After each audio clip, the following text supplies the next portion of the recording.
Nome que inspira amor, um nome que inspira amor, um nome que inspira amor, é o nome do Salvador. Glória a Deus, mais uma vez um bom dia com Jesus para os irmãos que chegaram. Nós vamos nos colocar de pé e ler a Bíblia Sagrada, primeira carta de Pedro, primeira carta universal de Pedro, é o capítulo 5, versículos 1 ao 7. 1 Pedro 5, do 1 ao 7. Aos presbíteros que estão entre vós, admoesto eu, que sou também presbítero com eles, e testemunha das aflições de Cristo, e participante da glória que se há de revelar. Apacentai o rebanho de Deus que está entre vós, tendo cuidado dele, não por força, mas voluntariamente, nem por torpe ganância, mas de ânimo pronto, nem como tendo domínio sobre a herança de Deus, mas servindo de exemplo ao rebanho. E quando aparecer o sumo pastor, alcançareis a incorruptível coroa de glória. Semelhantemente vós, jovens, sede sujeitos aos anciãos, e sede todos sujeitos uns aos outros, e revesti-vos de humildade. Porque Deus resiste aos soberbos, mas dá graça aos humildes. Humilhai-vos, pois, debaixo da potente mão de Deus, para que a seu tempo vos exalte, lançando sobre ele toda a vossa ansiedade, porque ele tem cuidado de vós. Amém. Podeis vos assentarmos.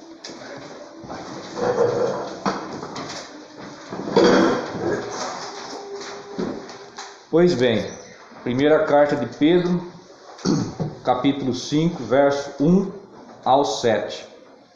O destaque vai para o versículo 7. Lançando sobre ele toda a vossa ansiedade. Porém, aqui antes a gente encontra Pedro dirigindo essa palavra aos presbíteros, seriam os pastores, aqueles que estão apacentando o rebanho de Deus, que está entre vós, sabendo que o pastor é um homem tirado dentre os homens, constituído por Deus a favor dos homens. Então, esse cuidado, esse zelo, recai sobre o pastor, sobre o presbítero, e tem essas recomendações e chega até em vocês, os jovens. Semelhantemente, vós, jovens, sede sujeitos aos anciãos, sede todos sujeitos uns aos outros, e revesti-vos da humildade, porque Deus resiste aos soberbos, mas dá graça aos humildes. Então, a recomendação aqui é para todos nós. O pastor, ele é responsável sobre o rebanho, mas aqui Pedro diz que quando aparecer aquele sumo pastor, que é o pastor dos pastores, sumo pastor, o Senhor Jesus Cristo, então ele vai pedir conta dessas ovelhas. E nós chegamos nesse ponto, nesse tema aqui tão importante, ansiedade. Vamos falar sobre complexo e ansiedade. Primeiro vamos falar sobre a ansiedade. E depois, como uma decorrência disso, complexo. Então, não sei se vocês já ouviram falar sobre ansiedade. É um negócio mais comum do que a gente imagina. Quase que todo mundo, por que não dizer todo mundo, sofre de ansiedade. Por exemplo, vocês acham que eu passo por ansiedade? Quando eu vou falar aqui com vocês, quando eu vou cantar um hino, a gente fica ansioso a gente fica preocupado, a gente sente até insegurança, principalmente para mim, irmã Suzana, quando eu vou cantar um hino. A gente não é cantor, então a gente sente isso, ansiedade. O pastor, será que ele não sente a ansiedade? Não vem sobre ele? Vem sim, preocupação. Ele se preocupa acerca do rebanho. Tudo está relacionado acerca da ansiedade no grau que ela está atingindo a gente. Então eu vou ler aqui uma definição. É uma definição que eu escrevi aqui.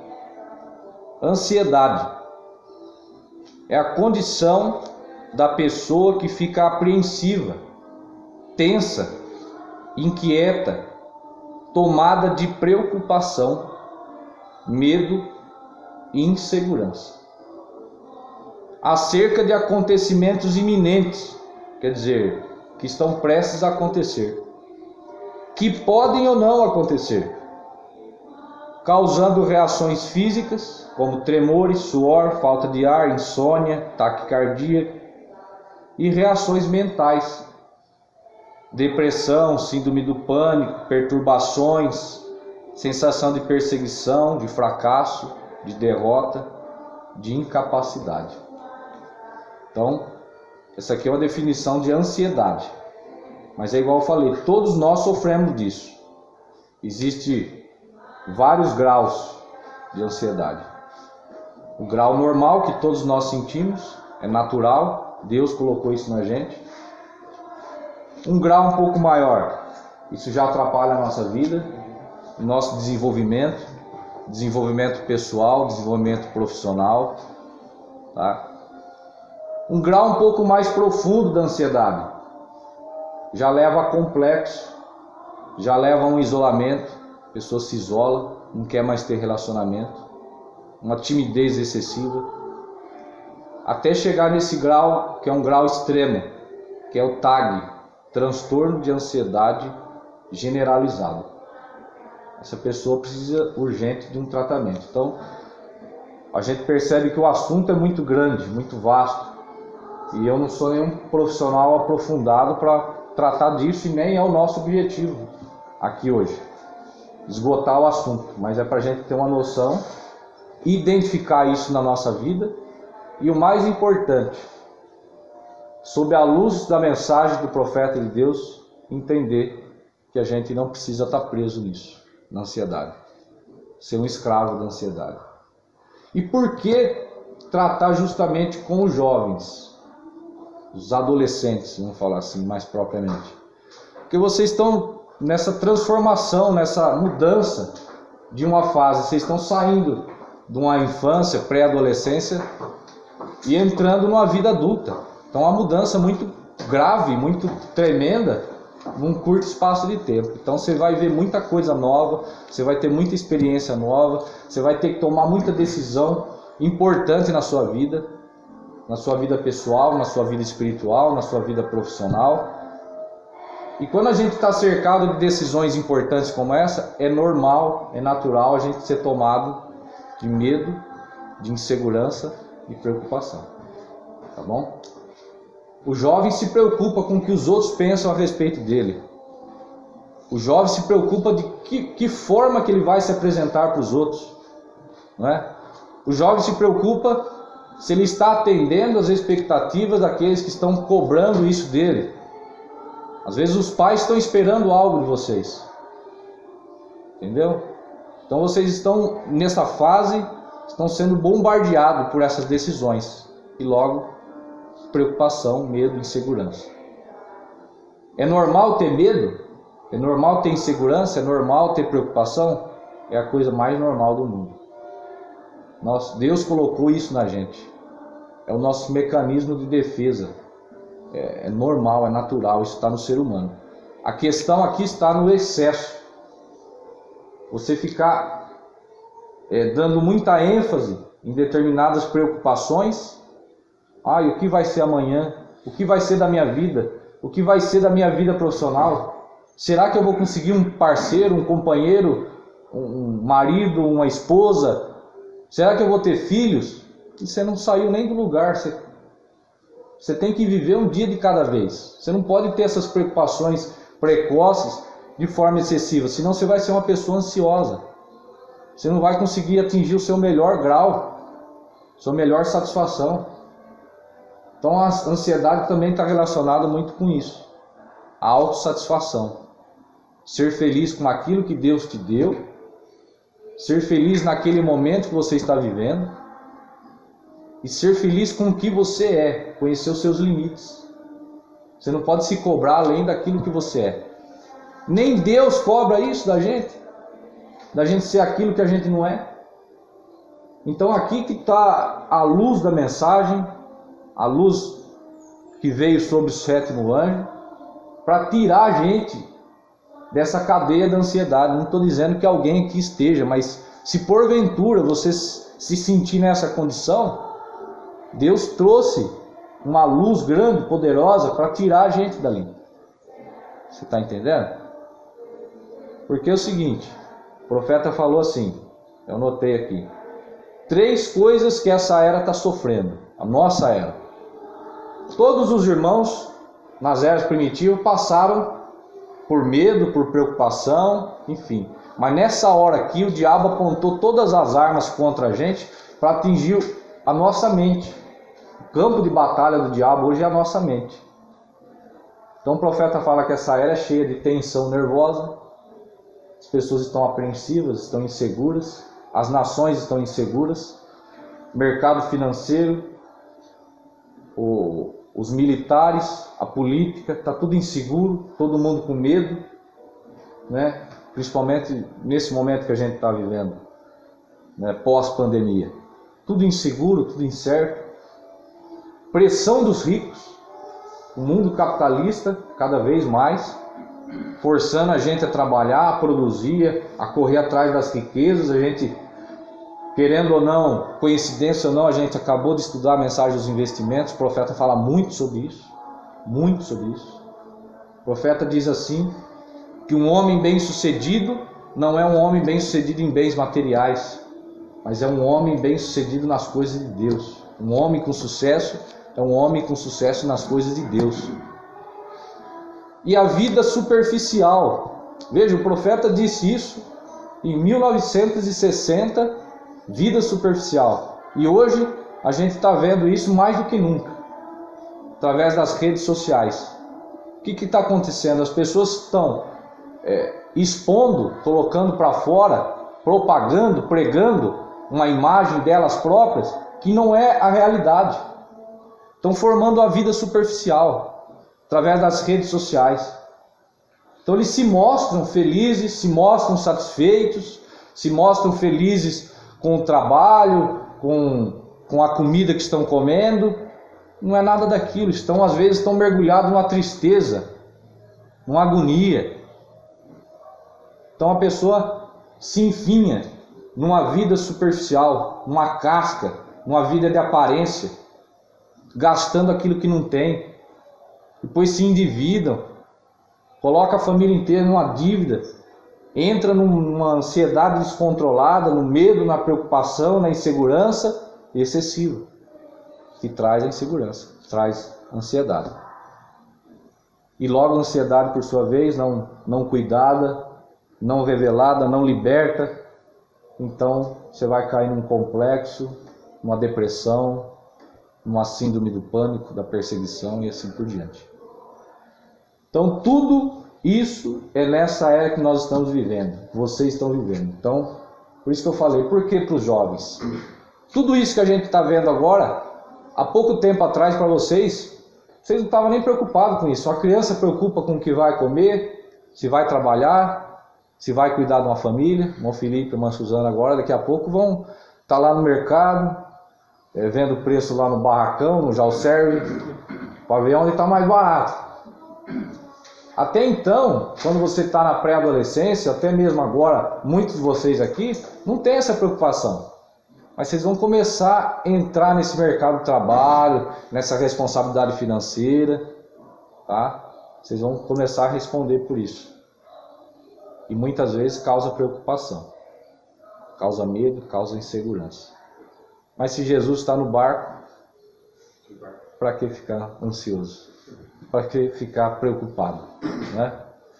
O profeta diz aqui na mensagem: como poderei vencer? Parágrafo 44. Nós vemos nesta era que estamos vivendo, é uma das maiores eras de todas. Não é a maior era em tamanho, em duração, mas é era de glória. É uma das maiores, porque essa era é a harmonização do tempo com a eternidade. Então é nesse sentido que o profeta diz: esta era da igreja de Laodiceia é a maior de todas as eras da igreja, porque é o fim do tempo e a harmonização da eternidade. Então, esta é a era mais pecaminosa, que o diabo tem voltado suas armas, ele sabe que o fim dele está próximo. Há mais pecado nesta era do que alguma vez já houve. Então você lá na escola, lá no trabalho, você vai encontrar com esse mundo pecaminoso, mais do que nunca. Os poderes de Satanás são muito mais difíceis para lutarmos contra eles do que foi em qualquer outra era. Nisso, uma pessoa sem segurança, sem revelação, vai entrar no medo, na insegurança, na preocupação. Nós temos que saber uma coisa aqui, que o nosso inimigo ele é poderoso, ele é forte, ele é terrível, ele é cruel, ele quer matar, ele quer destruir, ele não poupa ninguém, as crianças, os jovens, as esposas, os maridos, os pastores. Ele quer matar todos, ele quer destruir a todos, ele quer acabar com a sua fraternidade, ele quer acabar com a paz na sua casa, ele quer ganhar as crianças já no desenho animado, nos seriados, nos filmes, nos videogames, nas redes sociais. Tem que ser um cego para não ver o diabo nas redes sociais. Você vai rolando ali os vídeos, todos nós já tivemos essa experiência. Coisas interessantes, ferramentas, paisagem, logo uma mulher seminua, logo uma música infernal está ali. Então o diabo não está brincando, o diabo é poderoso. Mas nós temos que ter um descanso, uma segurança, de no final de todo esse estudo aqui de ansiedade, em saber que Deus é mais poderoso, maior é aquele que está em vós. Por isso que o profeta fala assim: lance todas as suas ansiedades, suas preocupações, seus medos e inseguranças no Calvário. Ali é o ponto final. Na mensagem Véu Adentro, o profeta vai falar assim: tudo acabou, tudo está consumado, todos os seus problemas estão consumados no Calvário. Então se você tem essa consciência, essa revelação, acabou. Preocupar com o quê? Ficar ansioso com o quê? É Deus que prepara o meu trabalho amanhã. É Deus que põe a comida na minha mesa. É Deus, se Deus não guardar a minha saúde, o que eu vou fazer? Então é orar pelo alimento, orar pela família, enviar os filhos para a escola. Ai meu Deus, a escola está tão terrível, tanto pecado, as professoras estão sendo instruídas a ensinar tantas coisas erradas. Então, meu Deus, eu vou ficar tão preocupado, eu vou entrar num parafuso, numa ansiedade. Ora a Deus, descansa. Se a gente não fazer isso, a gente vai ficar louco. A gente fica louco. Se a gente for pensar em tudo que vai fazer mal para a gente pôr na mesa, é lógico, Deus deu a nossa cabeça para a gente raciocinar, a gente pensar e selecionar aquilo que a gente vai pôr na nossa mesa. Mas em tudo, a gente tem que orar e pôr Deus em primeiro lugar. E descansar. O profeta diz assim: a gente tem que crer, aplicar e descansar. Se não for Ele guardando, se não for Ele nos protegendo, a gente não pode fazer nada. Então o fim de todo esse estudo é isso. Ele diz aqui, uma expressãozinha aqui no 45.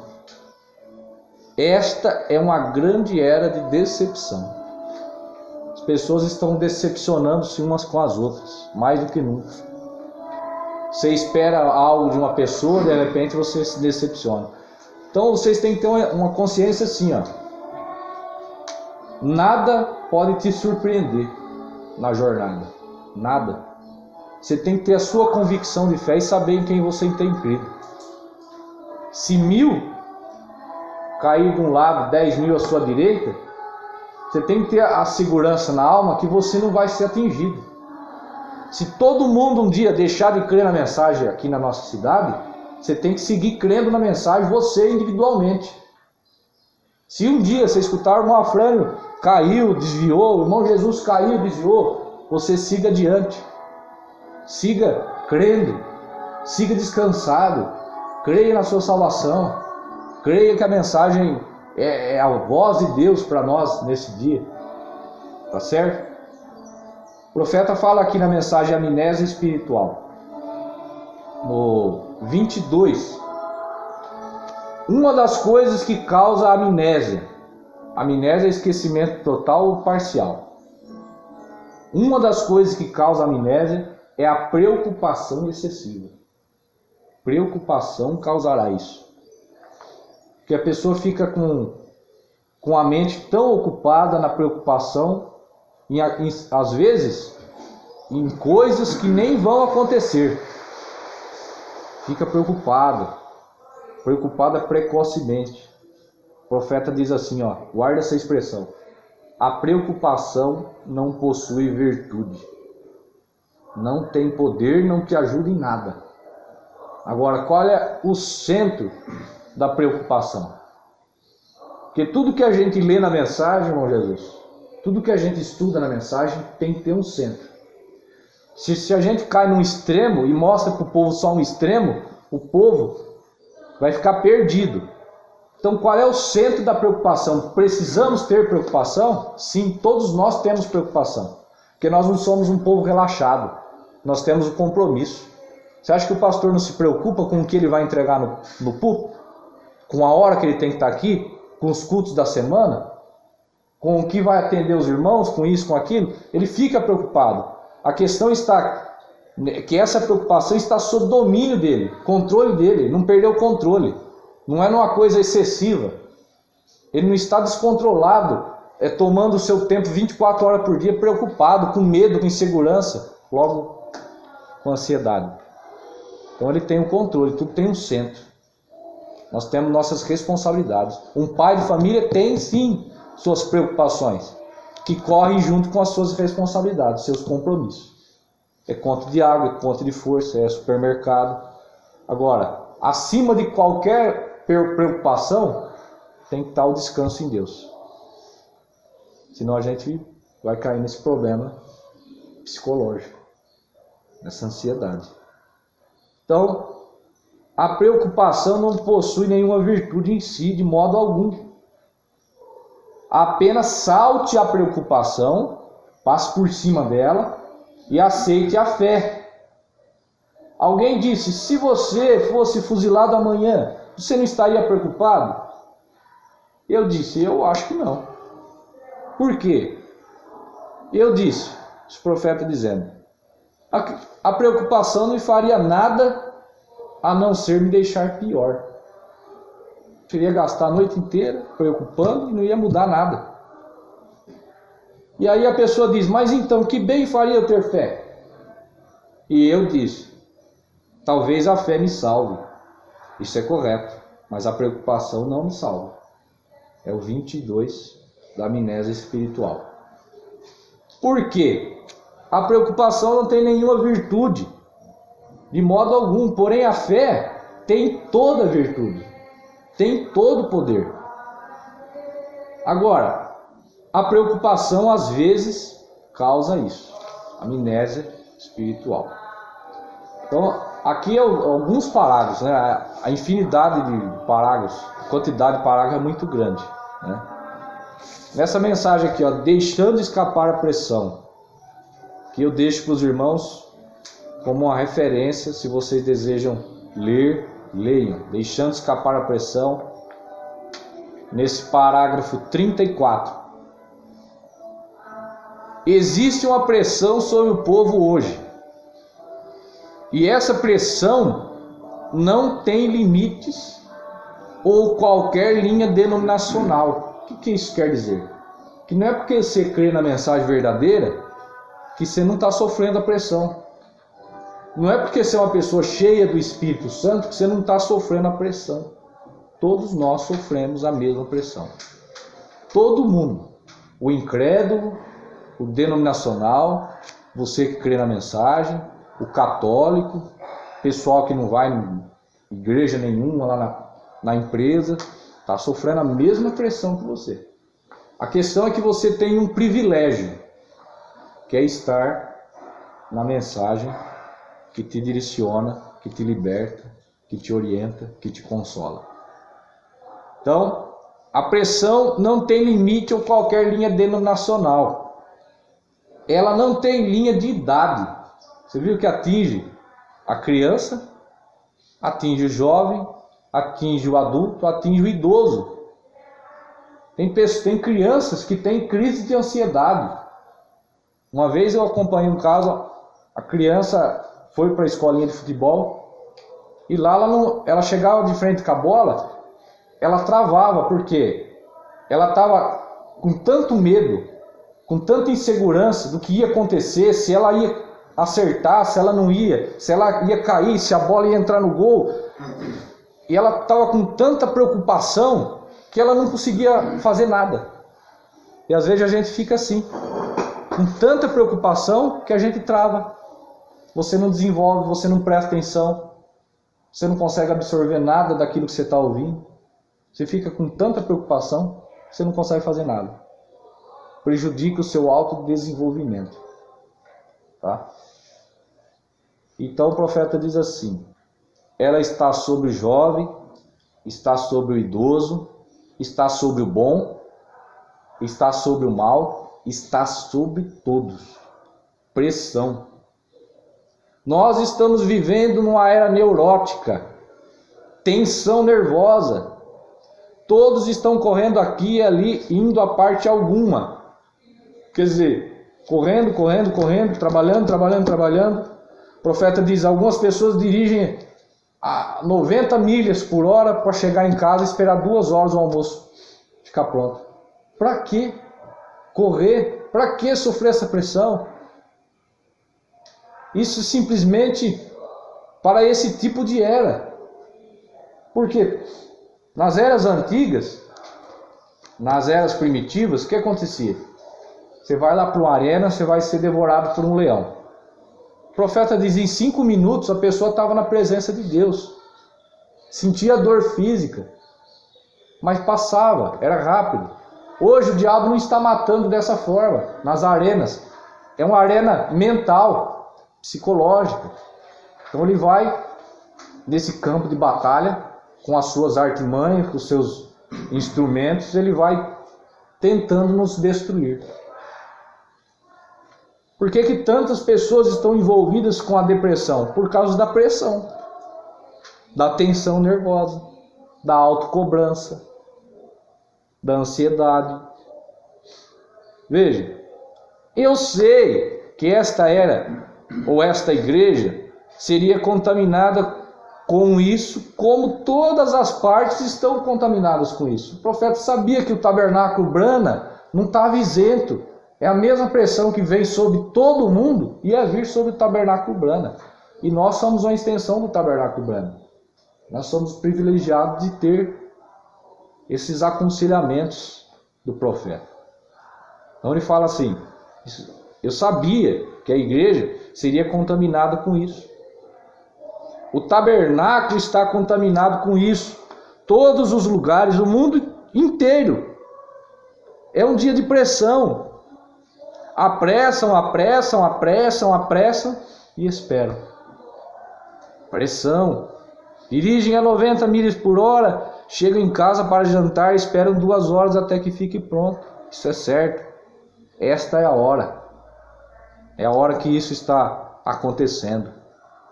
E naquela correria e rapidez, isso coloca todos nós numa tensão nervosa. No estresse. Parece que a palavra da era, estresse. Todos nós ficamos assim. Lá no trabalho, lá em casa, com as crianças. A esposa diz alguma coisinha, você já quer soltar-se, quer dizer, soltar os cachorros em cima dela. O marido fala alguma coisinha, a mulher já descarrega, porque ela já está numa pilha nervosa, já está numa tensão nervosa.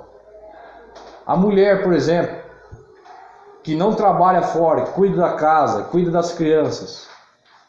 Muitas pessoas falam, não trabalha, não faz nada, fica só o dia inteiro em casa. Vocês, mães, futuras mães, vão ver isso, como que é uma pressão educar filhos, criar filhos. A preocupação, aquele cuidado da criança não se machucar, ter que levar certo nas vacinas, fazer a comida na hora certa, ter uma casa arrumada. É muito mais pesado que um trabalho fora de casa. Agora, vocês também vão ter essa experiência de lá no serviço, ser cobrado do encarregado, ser cobrado de um chefe, ser cobrado de um gerente, e produção. E se hoje faz 10, amanhã quer 15, se amanhã faz 15, depois quer 20. É a era que a gente está vivendo. Então a gente precisa ter esses parâmetros, esses aconselhamentos aqui do profeta para a gente não entrar nisso, nessa doença da hora. Então, se a esposa diz alguma coisinha, você quer soltar-se, mau humor.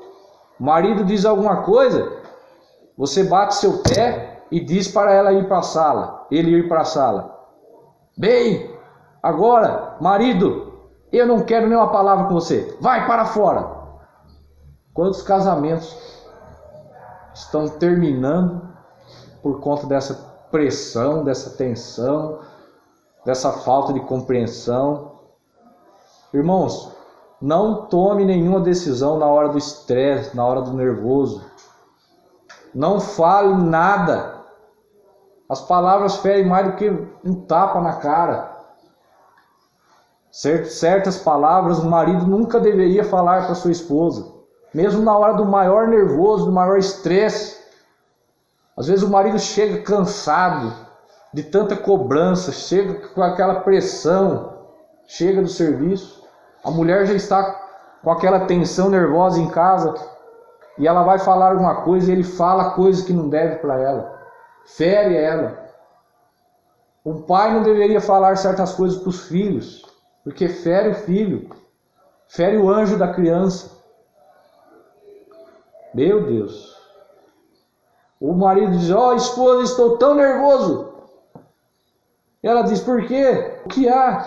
Vem tudo isso como uma panela de pressão. Essa tensão vai aumentando, aumentando, aumentando. Então, os resultados disso. Estão fazendo alguma coisa errada e agindo fora do lugar. Isto é correto. Agora eu vou parar aqui um momento. Estão fazendo alguma coisa errada e agindo fora do lugar. Por quê? Uma das 3 coisas que causa ansiedade: medo, preocupação e insegurança. Muitas vezes a pessoa está insegura por quê? Ela tem medo de ser descoberta. Por exemplo, uma pessoa que está vivendo em adultério, ela não tem paz consigo mesmo. Ela vive todo o tempo numa pressão tremenda, autocobrança, ele sabe que está errado. Logo ele fica com medo, com insegurança, medo de ser descoberto. Uma pessoa que se apresenta e prega para a vida social, para a mídia social, uma pessoa que ela não é, ela tem medo de ser descoberta, porque a pessoa real dela é diferente. Ela é outra personalidade. Ela tem suas necessidades, ele tem suas dificuldades.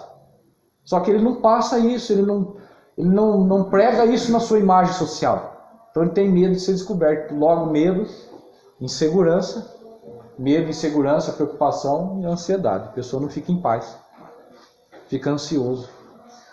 A ansiedade é ficar apreensivo, tenso, inquieto, tomado de preocupação, medo e insegurança. Por exemplo, medo. Alguns medos.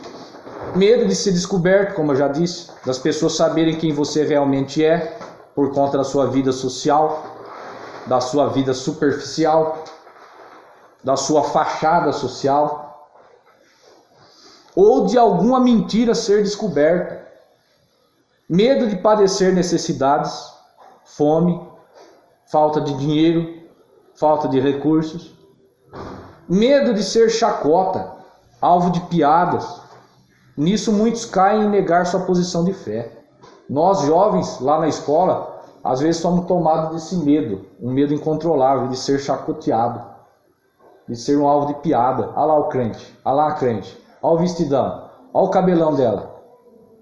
Então vira um alvo de piada, a gente fica com medo. E o medo excessivo leva para a ansiedade. Preocupação excessiva leva para a ansiedade.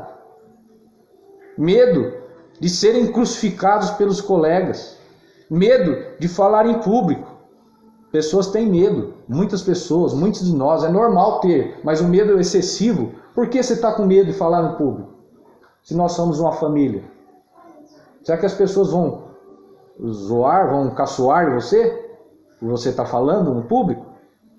Logo, medo de ser questionado, reprovado diante de todos. Medo de ser vítima. Depois de receber um bombardeio de má notícias e vídeos, esse sentimento toma forma e passa a pensar a todo momento que a mesma coisa vai acontecer com você. Isso aqui está acontecendo demais. As pessoas ficam assistindo os programas policiais e vendo tragédia, tragédia, tragédia, acidente, assalto, e a pessoa fica achando que aquilo vai acontecer com ela. Ela é tomada de um medo. O diabo toma ela nisso, ela fica no estado de ansiedade. Medo da morte. Fica tomado de pensamentos, de preocupações, de qual situação da família e da sua própria alma após a sua morte. Falta de segurança em vida eterna. Logo leva para a ansiedade. Ou de qual a forma que ele vai morrer, doença, acidente, homicídio. Meu Deus! Ou também pelo medo da morte de um dos seus entes queridos. Medo até mesmo de receber um não na vida amorosa e assim por diante. Nós vamos parar aqui, nós continuamos no próximo domingo. Nesse tema aqui dos medos. O irmão Jesus chegou aqui, eu já fiquei com medo. Vamos colocar de pé, irmãos. Já está vencido nessa hora.